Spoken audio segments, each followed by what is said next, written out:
Le système de camps de rééducation par le travail suscite la controverse depuis la prise de fonction du nouveau leadership chinois.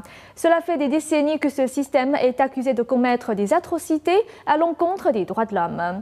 Le 9 mai, le comité exécutif sur la Chine du Congrès américain a tenu une audition pour aborder la question. Le 9 mai dernier, le comité exécutif du Congrès sur la Chine s'est penché à l'occasion d'une table ronde sur le système du camp de rééducation par le travail sous le régime chinois. Le système est mieux connu sous le terme de camp de travaux forcés. La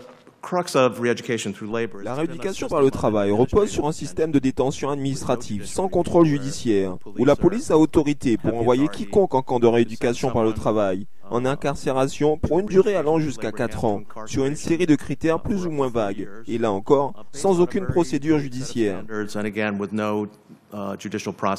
Il existe depuis 1950 et est utilisé principalement pour réduire au silence la dissidence. Le professeur Ira Belkin dit que le système lui-même serait remis en question pour violation de la propre constitution chinoise.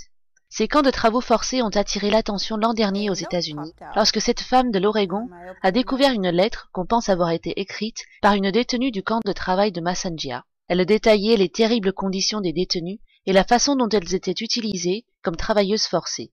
Massanjia a été examinée de nouveau lors d'une table ronde avec la projection de ces documentaires sortis récemment, des femmes au-dessus des têtes de fantômes. Du Bing, photographe pour le New York Times, y interviewait d'anciennes détenues. Elles décrivent le camp comme, je cite, « un enfer sur terre ».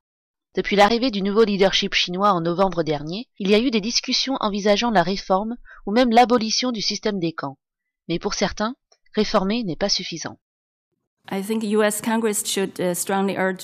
Je pense que le Congrès américain devrait fortement exiger du régime chinois qu'ils abolissent le système de rééducation par les camps de travail, évitent de remplacer les camps de travail par d'autres installations de détention extralégales et libèrent tous les détenus dans ces camps, qu'ils leur permettent l'accès à la justice en tenant leurs bourreaux comme responsables et demandant des dommages et intérêts pour des préjudices subis.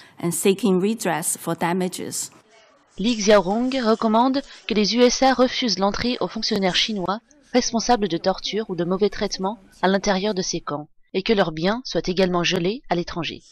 Nouvelle NTD, Washington DC.